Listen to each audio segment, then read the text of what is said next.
This is Kamlesh Ahuja sir की chemistry class. Last class के अंदर हम नाइट्रोजन फैमिली के हाइड्राइड यानी हाइड्रोजन कंपाउंड डिस्कस कर रहे थे। तो मैंने बताया था इनका जनरल फॉर्मूला MH3 है और MH3 इनका जनरल फॉर्मूला है। सेंटर पे एक लोन पेयर है, वन लोन पेयर 3 सिग्मा है, ट्रायगोनल पिरामिडल है और nitrogen phosphorus arsenic antimony bismuth पर ये एक लोन पेयर है। तो ये सारे के सारे लुईस बेस की तरह एक्ट करते हैं। और फिर मैंने बताया था कि देखो टॉप टू बॉटम अब मैं आगे डिस्कस कर रहा हूं, पर फर्स्ट 4 पॉइंट तो मैंने प्रीवियस क्लास में डिस्कस कर लिए हैं कि आप देख लो size of M atom increase हो रहा है। तो size of M atom M क्या है यहाँ क्लियर कर दूं मैं। यहाँ एम किसको स्टैंड कर रहा है? एम स्टैंड कर रहा है एम इज MH3 है और जो एम स्टैंड कर रहा है वो नाइट्रोजन फास्फोरस आर्सेनिक एंटीमनी और बिस्मिथ को स्टैंड कर रहा है। ठीक है,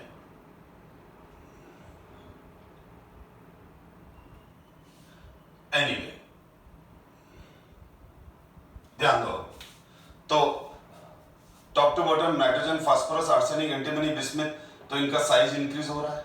तो size of M increase, electron density around M atom is decrease. ठीक है, क्योंकि इन सब में nitrogen phosphorus arsenic antimony bismuth सब में वैलेंसी शेल में 5 इलेक्ट्रॉन्स हैं, लेकिन साइज सबसे छोटा नाइट्रोजन का है। तो नाइट्रोजन का साइज सबसे छोटा है तो इलेक्ट्रॉन डेंसिटी नाइट्रोजन के अराउंड सबसे ज्यादा होगी और फिर साइज बढ़ता जाएगा और इलेक्ट्रॉन तो 5 ही है, 5 ही है, तो इलेक्ट्रॉन डेंसिटी डिक्रीज हो गई। तो first point size of M increase, electron density around M atom is decrease, electron donating power of Lewis acid, electron donating power to Lewis acid decrease, यानी BF3 को electron pair देने की tendency NH3 की सबसे ज्यादा होगी, PH3 की और कम, और नीचे आते आते आते BIS3 की बिल्कुल ही कम हो जाएगी। तो लुईस बेसिक स्ट्रेंथ डिक्रीज।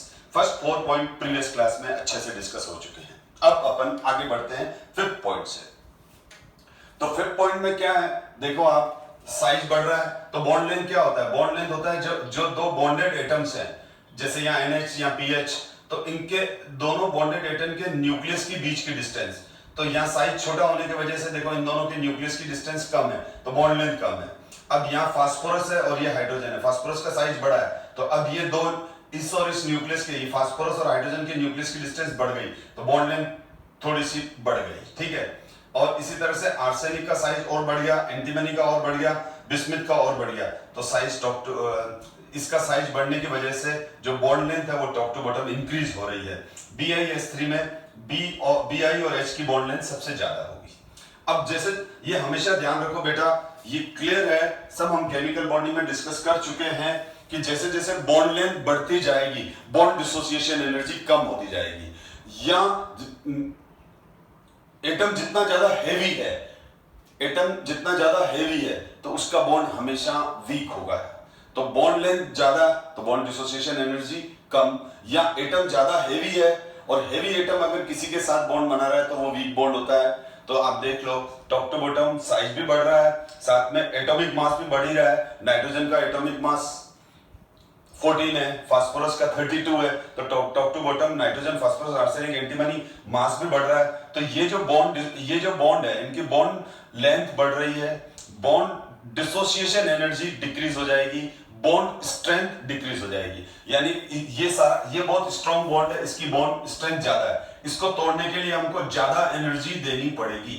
अब ये टॉप टू बॉटम आऊंगा तो इसकी बॉन्ड स्ट्रेंथ बहुत कम हो जाएगी, तो इसकी बॉन्ड डिसोसिएशन एनर्जी भी बहुत कम हो जाएगी। थोड़ा सा दिया बॉन्ड अलग। ठीक है, तो इसीलिए 5th पॉइंट है bond length of MH increase. Reason क्या लिखोगे? Size of M atom increase. ठीक है, क्योंकि ये भी साइज से ही रिलेटेड है कंसेप्ट। ठीक है, तो साइज ऑफ M इंक्रीज तो bond length of MH increase, bond strength decrease हो जाएगी, बॉन्ड डिसोसिएशन एनर्जी डिक्रीज हो जाएगी। यानी जिसकी बॉन्ड स्ट्रेंथ कम है उस बॉन्ड को तोड़ना बहुत आसान है और इसको तोड़ने के लिए बहुत ज्यादा एनर्जी देनी पड़ेगी। अब जो बॉन्ड डिसोसिएशन एनर्जी, ये हमेशा ध्यान रखो, बहुत इंपॉर्टेंट पॉइंट है जो मैं ये अभी अलग से भी डिस्कस करने वाला हूं, थर्मल स्टेबिलिटी को। तो bond dissociation energy is directly proportional to thermal stability. अगर थर्मल स्टेबिलिटी का मतलब होता है कि हम किसी मॉलिक्यूल को जब हीट करते हैं तो उसके बॉन्ड टूटने लग जाएं, हीटिंग से अगर बॉन्ड टूटने लग जाए तो हम बोलते हैं थर्मल अनस्टेबल है। हीटिंग से अगर बॉन्ड टूटने लग जाए तो हम क्या बोलेंगे, थर्मल अनस्टेबल है। तो हीटिंग से कब बॉन्ड टूटेंगे, जब बॉन्ड डिसोसिएशन एनर्जी कम हो। तो इसीलिए हमेशा ध्यान रखो कि जो थर्मल स्टेबिलिटी होती है, thermal stability of covalent molecule is directly proportional to bond strength. ठीक है ना, थर्मल स्टेबिलिटी क्या होती है, जो वो कोवेलेंट मॉलिक्यूल की वो किसके डायरेक्टली प्रोपोर्शनल होती है, बॉन्ड स्ट्रेंथ के। ठीक है ना, मैं एक बार ये हो जाए फिर वापस री एक्सप्लेन करता हूं।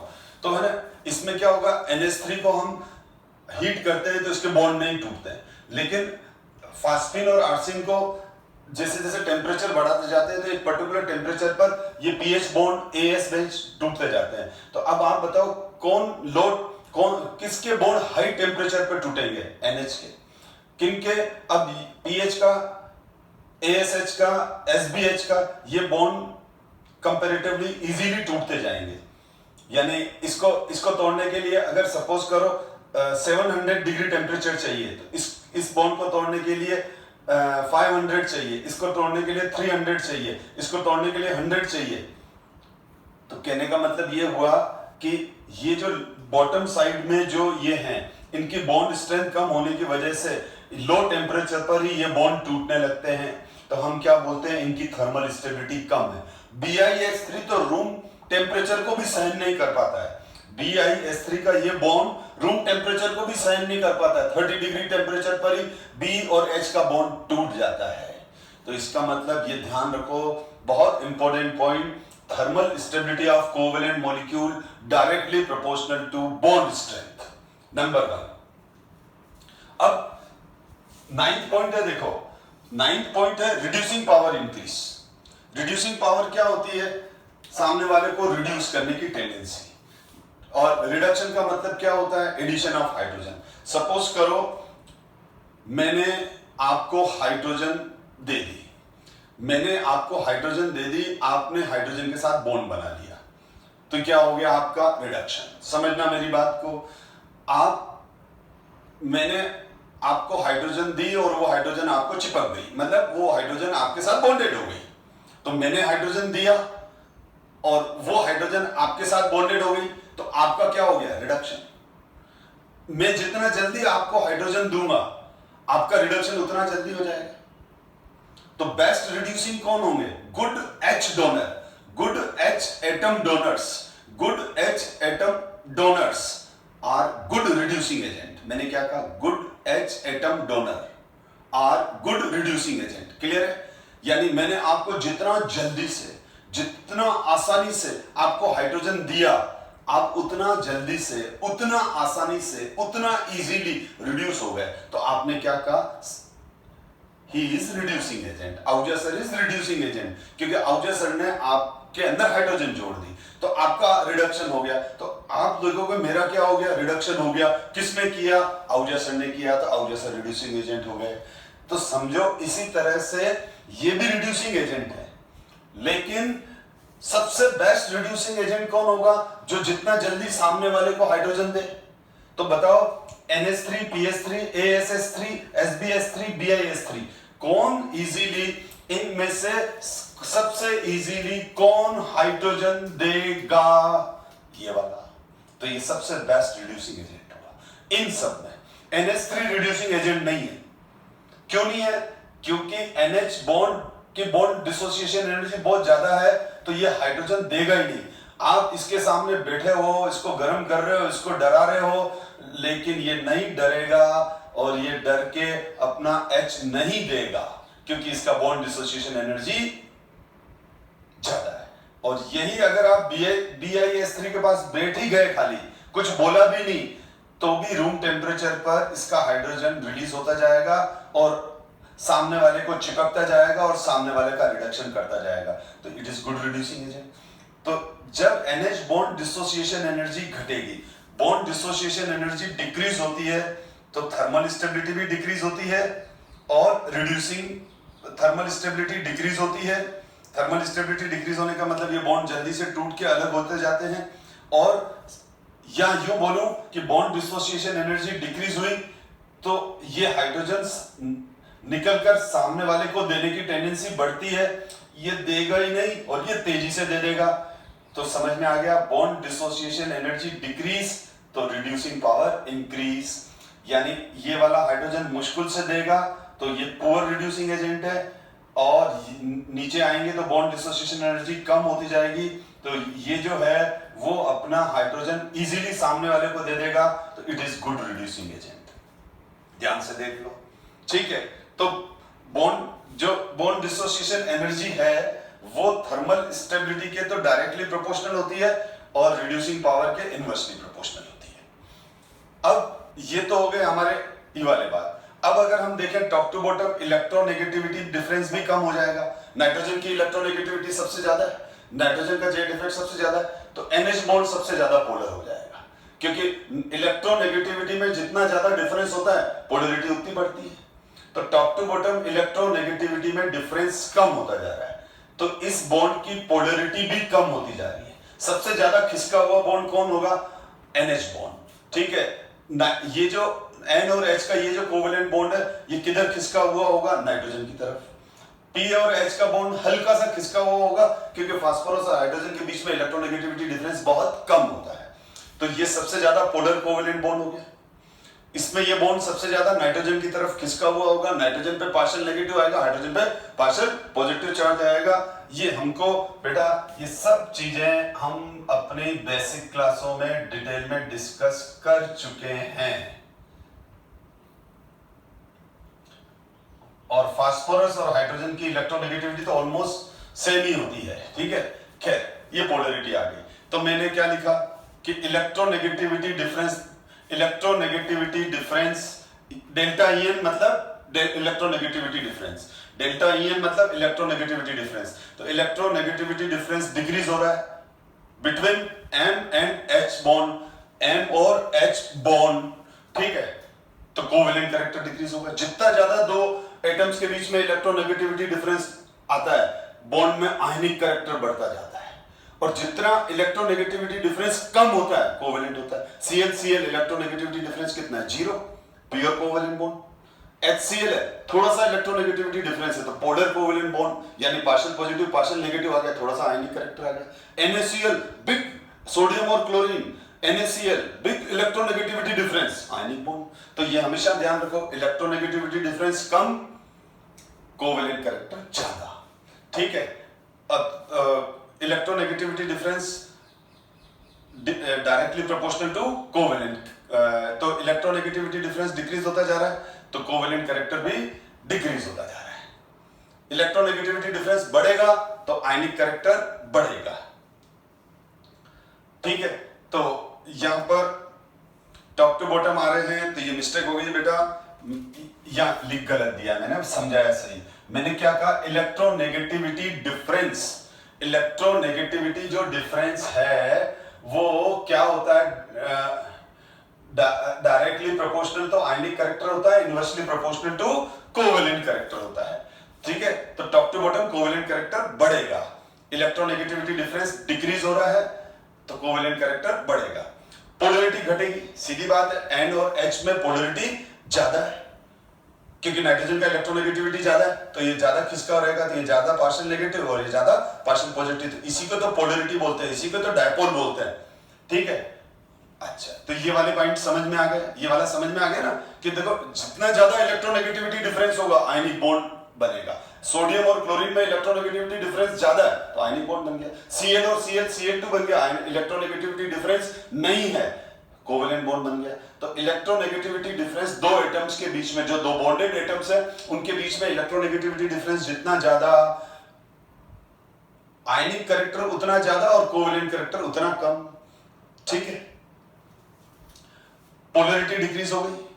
अब आ जाओ top to bottom, molecular masses increase हो रहे हैं, ऑब्वियसली हो ही रहे हैं। Top to bottom molecular mass increase होंगे, तो मॉलिक्यूलर मासेस डायरेक्टली प्रोपोर्शनल क्या होते हैं? वंडर वाल फोर्सेस होते हैं। तो वंडर वाल फोर्सेस बढ़ रहे हैं, बॉइलिंग पॉइंट इंक्रीज होंगे, बॉन्ड एंगल डिक्रीज होगा। ये तीनों पॉइंट तो आपस में कनेक्टेड है कि top to bottom boiling point क्यों बढ़ रहे हैं, तो आप लिखोगे मॉलिक्यूलर मास बढ़ने से इनके बीच में इंटरमोलिकुलर फोर्सेस बढ़ रहे हैं, और इंटरमोलिकुलर फोर्सेस बढ़ने की वजह से इंटरमोलिकुलर फोर्सेस बढ़ने की वजह से, ठीक है ना, क्या हो रहा है, इनके बॉइलिंग पॉइंट बढ़ रहे हैं, ठीक है। तो लेकिन ये तो मैंने जनरल ट्रेड की बात कही, ये मैंने बात कही जनरल ट्रेड्स की, ठीक है। अब मैं इसको हटा रहा हूं, अब बॉन्ड एंगल डिक्रीज हो रहा है टॉप टू बॉटम, तो ये इसको एक्सप्लेन करना पड़ेगा मेरे को, एक दो पॉइंट एक्सप्लेन करने हैं, तो मैं कुछ पॉइंट एक्सप्लेन कर रहा हूं। देखो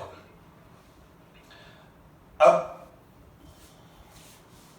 जैसे बॉन्ड एंगल को मैंने अभी एक्सप्लेन करना है और कुछ एक्सेप्शन डिस्कस कर रहा हूं मैं, तो हम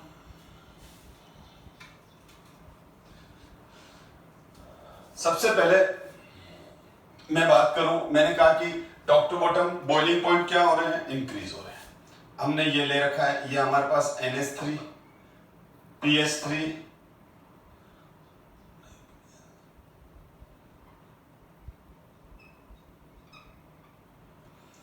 तो नाइट्रोजन ये है, तो टॉप टू बॉटम मैंने क्या कहा, बॉइलिंग पॉइंट इंक्रीज हो रहे हैं। क्यों इंक्रीज हो रहे हैं, क्योंकि मॉलिक्यूलर मास इंक्रीज हो रहे हैं। Molecular mass directly proportional to क्या होते हैं, वैन डर वाल्स फोर्सेस। तो इसका मतलब अगर मैं बॉइलिंग पॉइंट की बात करूं तो बॉइलिंग पॉइंट, फिर बॉन्ड एंगल की भी बात कर रहे हैं, एक एक पॉइंट वापस लेंगे हम डिटेल में। वो तो मैंने जो टेबल बनाया था पीछे, जो आपने देखा था, उससे आप रिलेटिव ऑर्डर बना लेंगे। अब देखो बॉइलिंग पॉइंट की बात कर रहा हूं मैं, तो ये NH3 का बॉइलिंग पॉइंट,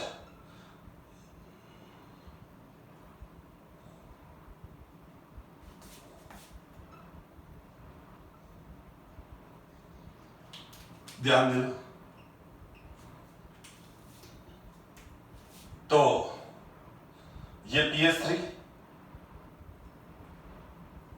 इससे ज्यादा बॉइलिंग पॉइंट इसका, क्योंकि इसका मॉलिक्यूलर मास और बढ़ गया, इसका मॉलिक्यूलर मास और बढ़ गया, van der Waals forces, intermolecular forces और बढ़ गए, बिल्कुल सही, बढ़ रहा है, बॉइलिंग पॉइंट इंक्रीज हो रहे हैं। तो NH3 का बॉइलिंग पॉइंट कहां आना चाहिए, बिल्कुल यहां आना चाहिए ऑब्वियसली, बट हमने ऑब्जर्व क्या किया,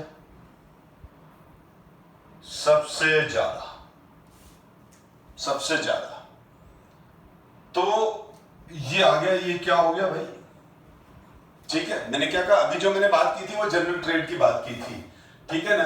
अब मैं बात करूंगा एक्सेप्शंस की, कि भाई NH3 का जो बॉइलिंग पॉइंट है वो सबसे कम होना चाहिए था, लेकिन सबसे ज्यादा है। तो आपको मालूम है HF fluorine, H2O oxygen, NH3 nitrogen, इनमें इंटरमोलिकुलर हाइड्रोजन बॉन्डिंग होती है।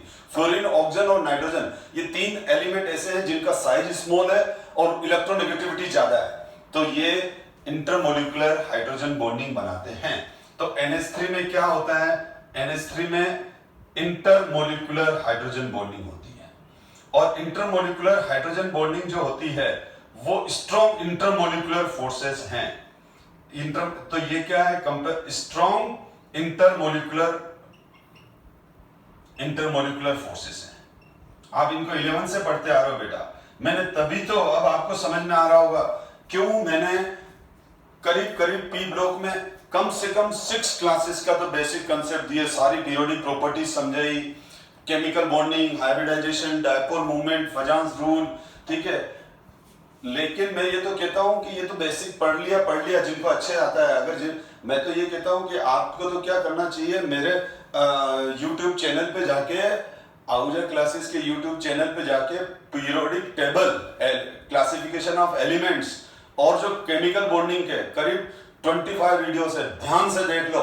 आपको इनऑर्गेनिक केमिस्ट्री में 12th से लेके हायर एजुकेशन तक कभी दिक्कत नहीं आएगी, चाहे वो कोई कॉम्पिटिटिव एग्जाम हो, चाहे वो BSc क्लासेस हो, क्योंकि सारे इनऑर्गेनिक के concept, periodic properties, classification of element, यानी 11 का जो 3rd चैप्टर है और 11 का जो 4th चैप्टर केमिकल बॉन्डिंग, जिस स्टूडेंट का प्रॉपर क्लियर है उसकी इनऑर्गेनिक की टेंशन कम है ही नहीं, उसको खाली फैक्ट रखने हैं, बाकी रीजनिंग और ये चीजें वो खुद ही निपटा लेगा, कंफर्ट हो जाता है। तो ये NH3 देखो बेटा, तो ये NH3 trigonal pyramidal 1 long pair 3 sigma. मैंने अभी बताया नाइट्रोजन का इलेक्ट्रोनेगेटिविटी ज्यादा है। अब नाइट्रोजन का इलेक्ट्रोनेगेटिविटी ज्यादा होगा तो इसका बॉन्ड भी ज्यादा पोलर हो जाएगा। ये बॉन्ड इधर किसके वो होंगे, और नाइट्रोजन नेगेटिव पोल हो जाएगा और हाइड्रोजन पॉजिटिव पोल हो जाएगा। यहां पर लिख रहा हूं ये पार्शियल पॉजिटिव, नाइट्रोजन पर पार्शियल नेगेटिव चार्ज।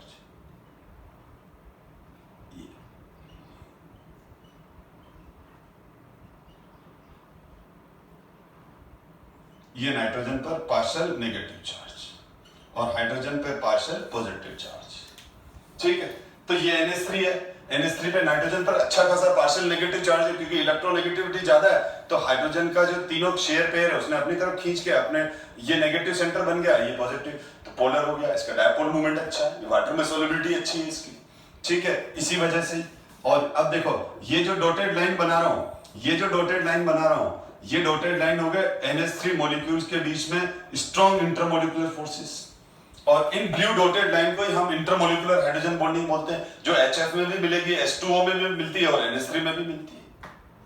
अब इस इंटरमोलिकुलर हाइड्रोजन बॉन्डिंग की वजह से ये इतने ज्यादा एक दूसरे से बाउंडेड हो गए कि ये इजीली अमोनिया हल्का सा ही कंप्रेस करो लिक्विड में कन्वर्ट हो जाएगी। NH3 वाटर में डालते ही वाटर के साथ इजीली नए हाइड्रोजन बॉन्ड बना के इजीली सॉल्युबल हो जाएगी। इंटरमोलिकुलर फोर्सेस बढ़ने की वजह से इनके बॉइलिंग पॉइंट इन सबसे ज्यादा हो गए। इन सबसे अगर हल्का है, सबसे लाइट NH3 है, इन सबसे लाइट होते हुए भी, हल्का होते हुए भी उड़ नहीं रहा है, क्योंकि एक दूसरे को पकड़ रखा है इन्होंने नेट की तरह। जैसे नेट कैसे होती है उस तरह से ये सारा एक नेटवर्क बन जाता है, मोलिकुलर एसोसिएशन बोलते हैं केमिस्ट्री में हम इसको, तो ये मोलिकुलरली एसोसिएट हो जाते हैं। तो NH3 के सारे मॉलिक्यूल मोलिकुलरली एसोसिएटेड हैं थ्रू हाइड्रोजन बॉन्डिंग, उसकी वजह से ये एस्केप होके बाहर आ ही नहीं पाते, सब ने एक दूसरे को जोड़ रखा है। तो समझ में आ गया कि NH3, तो अब यहां ऑर्डर क्या हो जाएगा, PS ये वाला ऑर्डर दिख ही रहा है आपको, यानी NH3 का बॉइलिंग पॉइंट सबसे ज्यादा और उसके बाद normal trend according to molecular mass. फिर हम बात कर रहे हैं, मैंने बताया अभी बॉन्ड एंगल के बारे में, क्योंकि बॉन्ड एंगल लास्ट पॉइंट था, मैंने लिखा था bond angle top to bottom decrease. Bond angle की सुपर ट्रिक बता रहा हूं बेटा, सुपर ट्रिक। जो बॉन्ड एंगल होता है,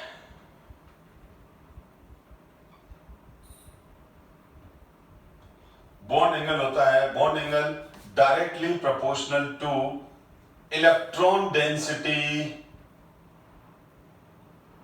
ऑन सेंटर एटम। CA का मतलब centre atom, electron density on centre atom. देखो अगर सेंटर एटम पर जितनी ज्यादा इलेक्ट्रॉन डेंसिटी होगी तो वो उसके साथ जो बॉन्ड है वो ज्यादा रिपेल होंगे, और ज्यादा रिपेल होंगे तो उनका बॉन्ड एंगल बढ़ जाता है, उनका बॉन्ड एंगल बढ़ जाता है बेटा, उनका बॉन्ड एंगल क्या हो जाता है, इंक्रीज हो जाता है। तो bond angle directly proportional to electron density on centre atom. तो इसका मतलब क्या हुआ, इलेक्ट्रॉन डेंसिटी सेंटर एटम पर कब बढ़ेगी, जब सेंटर एटम का साइज ज्यादा हो, इलेक्ट्रोनेगेटिविटी ज्यादा हो। तो मैं ऐसे भी लिख सकता हूं, bond angle directly proportional to electronegativity, ठीक है, ऑफ सेंटर एटम। पर ट्रिक तो ऊपर वाली काम की है। देखो मैं आपको बताऊं, अभी मैंने बताया nitrogen, phosphorus, arsenic, antimony, bismuth, किस पर इलेक्ट्रॉन डेंसिटी ज्यादा है, NH3 पर, तो इसका बॉन्ड एंगल ज्यादा हो जाएगा। ठीक है, तो जो बॉन्ड एंगल का ऑर्डर हो जाएगा।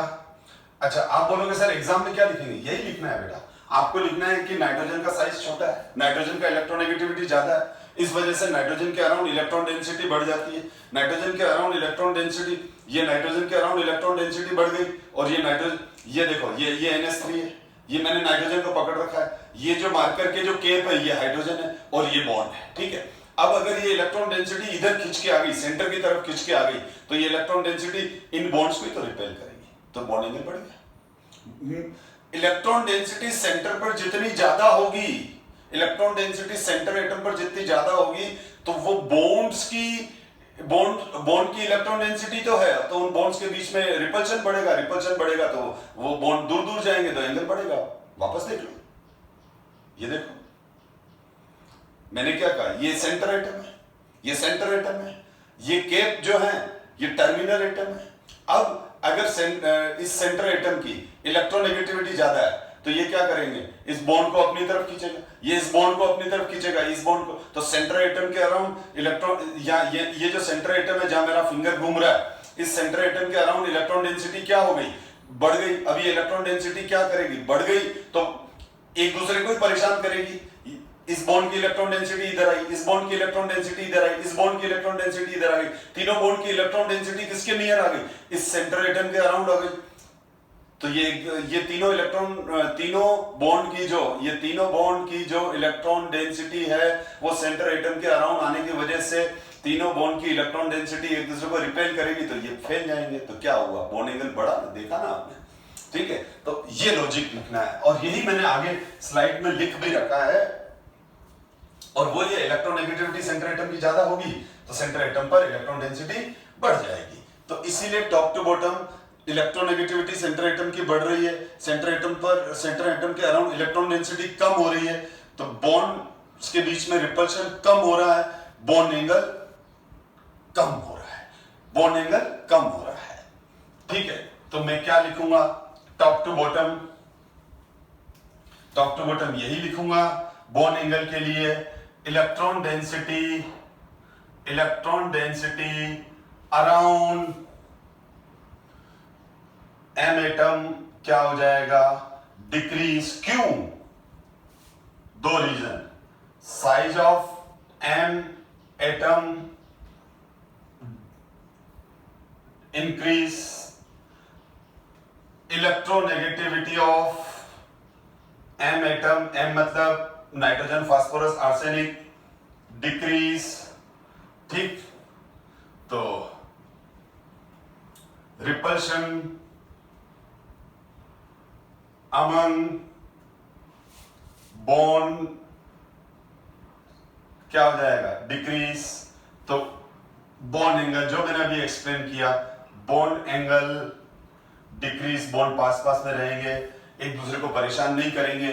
देखो जब बॉन्ड पेयर्स के बीच में बॉन्ड है, इन बॉन्ड की इलेक्ट्रॉन डेंसिटी एक दूसरे को ज्यादा रिपेल करेंगे तभी तो ये दूर दूर जाएंगे। अगर ये बॉन्ड के इलेक्ट्रॉन्स हैं, ये बॉन्ड के इलेक्ट्रॉन्स एक दूसरे को रिपेल कम करेंगे तो पास में आ जाएंगे। ठीक है, तो बॉन्ड एंगल कम हो जाता है। तो मैं तो सीधा बोल रहा हूं, आप शॉर्ट ट्रिक याद रखो, bond angle directly proportional to electron density on centre atom. बहुत काम आएगी ये ट्रिक। दूसरा, मैंने आपको बताया कुछ रिलेशन लर्न कर लो। एक तो होता है, हमेशा ध्यान रखो, जो थर्मल स्टेबिलिटी है, thermal stability of covalent molecules, कोई भी कोवेलेंट मॉलिक्यूल्स हो, directly proportional to bond dissociation energy. अब ये सारे बेटा कॉमन हैं, ये आप खाली हाइड्राइड के लिए मत लगाओ। अब ये जैसे मैं बात करूं PF3, अच्छा एक और ले लेते हैं। मैंने अभी बताया, देखो मैं एक मिनट, जस्ट अ मिनट, मैं इसको और अच्छा क्लियर करता हूं। एक साथ कुछ और एग्जांपल लेते हैं। तो पहला मैंने क्या बताया, bond angle directly proportional to electron density on centre atom. Number 2, thermal stability directly proportional, thermal stability of covalent molecules directly proportional to bond dissociation energy, directly proportional to bond dissociation energy।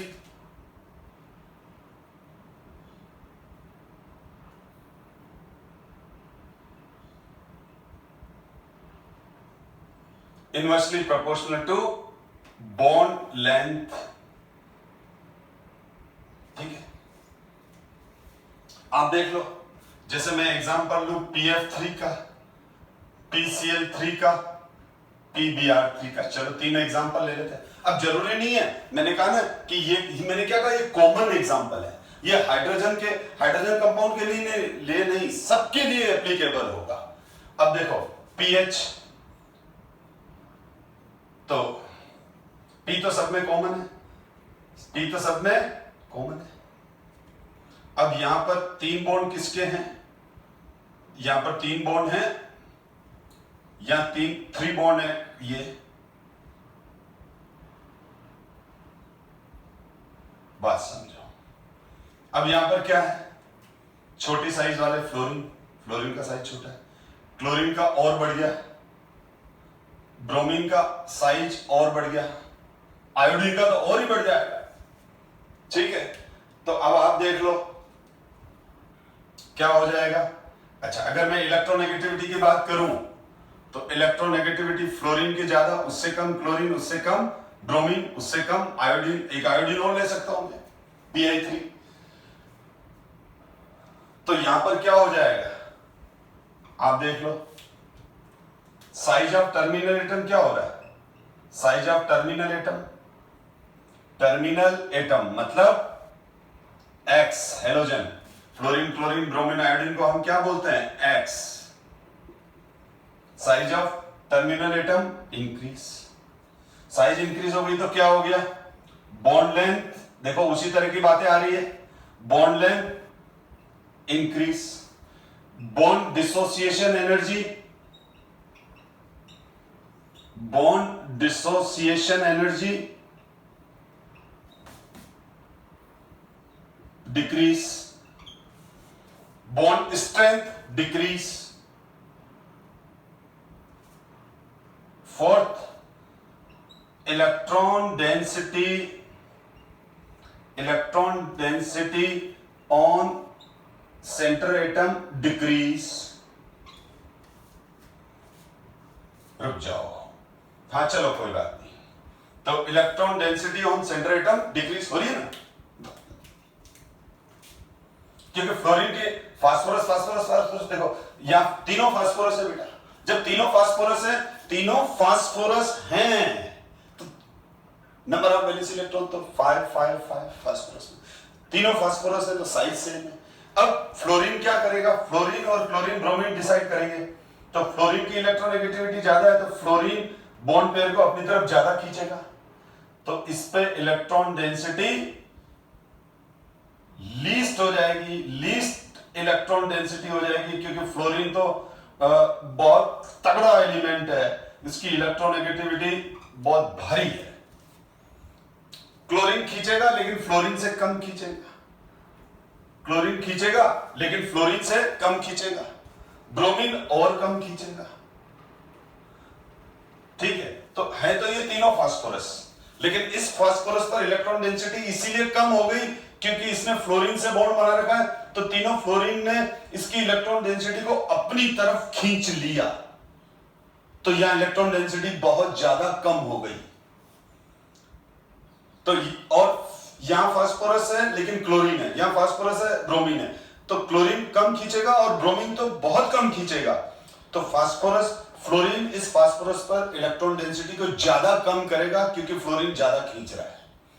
यहां phosphorus पर electron density इस phosphorus के comparison में इस phosphorus पर electron density ज्यादा है, क्यों, क्योंकि ब्रोमीन टर्मिनल है जिसकी इलेक्ट्रोनेगेटिविटी कम है, तो ये कम खींचेंगे, तो यहां इलेक्ट्रॉन डेंसिटी ज्यादा बची रह जाएगी इसके कंपैरिजन में।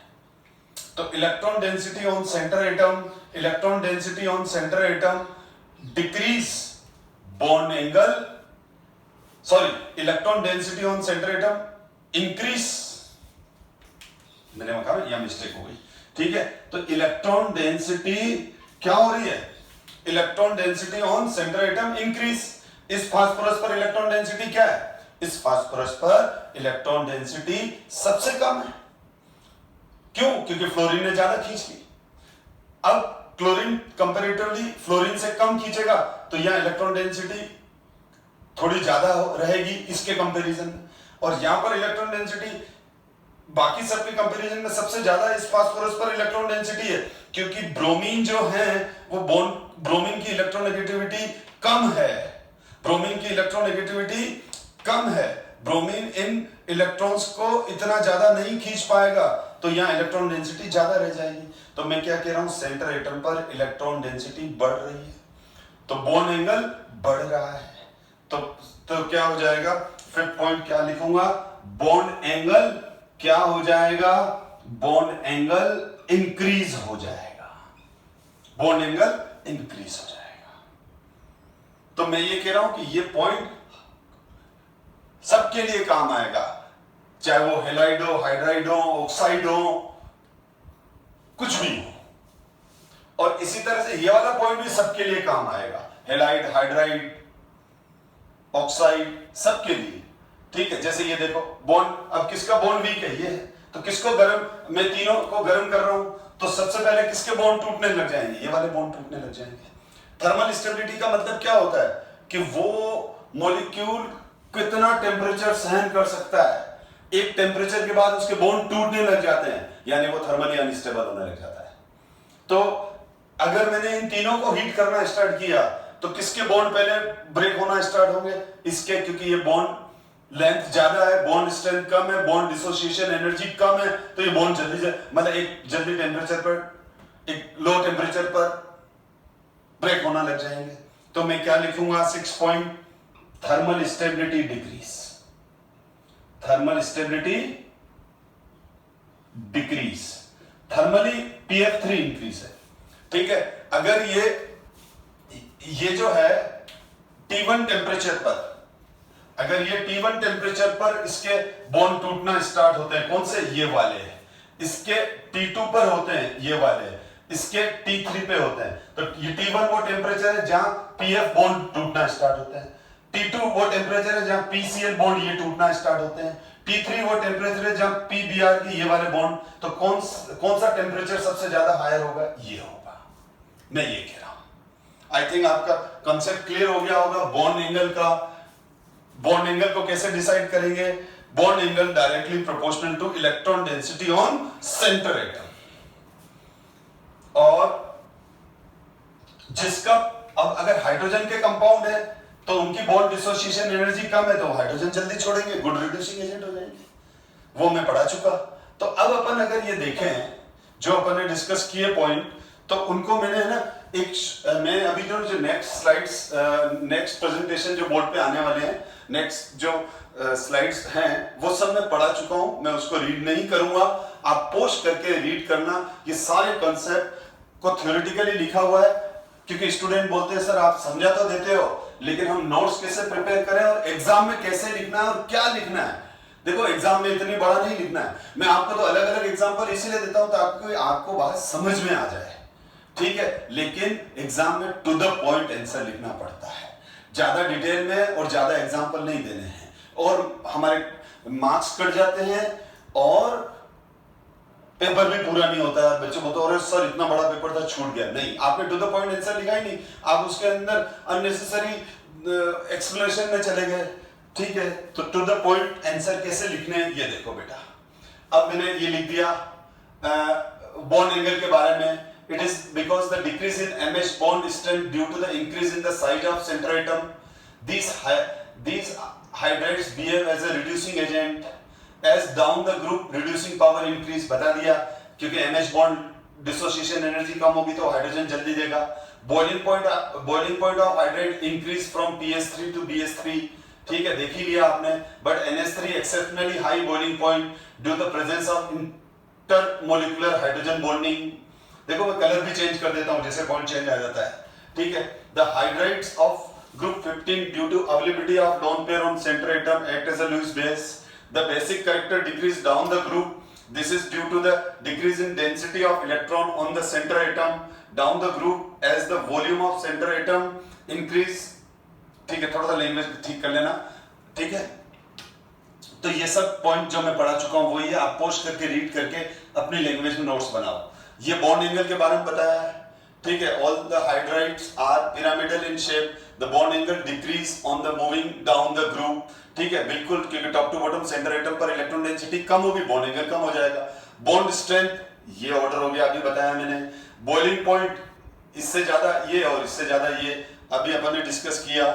बॉइलिंग पॉइंट सबसे ज्यादा किसका हो जाएगा, NH3 का, ठीक है। और थर्मल स्टेबिलिटी, ये हमने अभी डिस्कस किया। Thermal stability NH bond dissociation energy पे डिपेंड करेगी, तो थर्मल स्टेबिलिटी के बारे में। ये रिड्यूसिंग कैरेक्टर के बारे में, BH3 पावरफुल रिड्यूसिंग एजेंट है। तो देखो जो पॉइंट मैंने इतने डिस्कस किए हैं डिटेल में, आप केवल इनको पोस्ट करो आप और इसको ध्यान से रीड कर लो और नोट्स बना लो, ठीक है। और ये देखो NCERT question 7.9, the H angle value is higher than, ठीक है, यानी बॉन्ड एंगल के बारे में है, इसको भी आप रीड कर लो, ठीक है।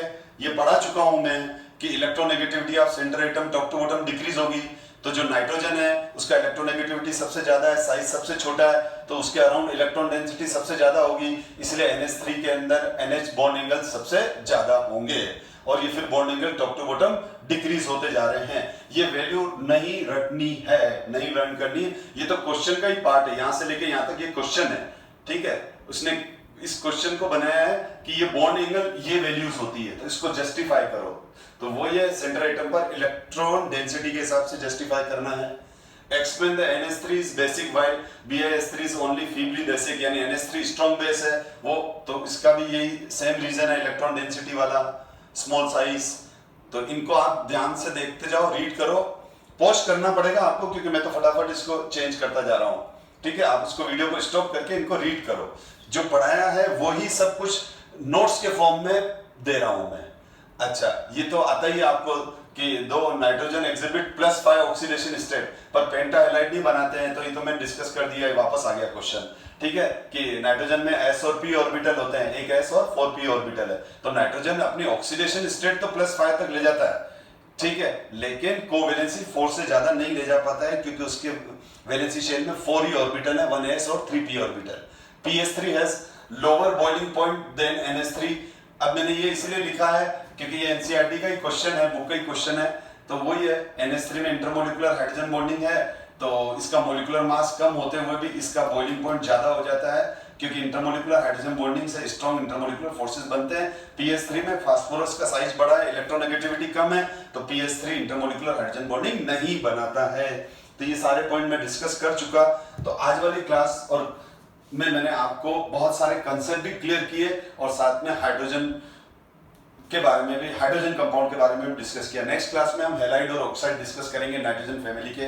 Thank you so much.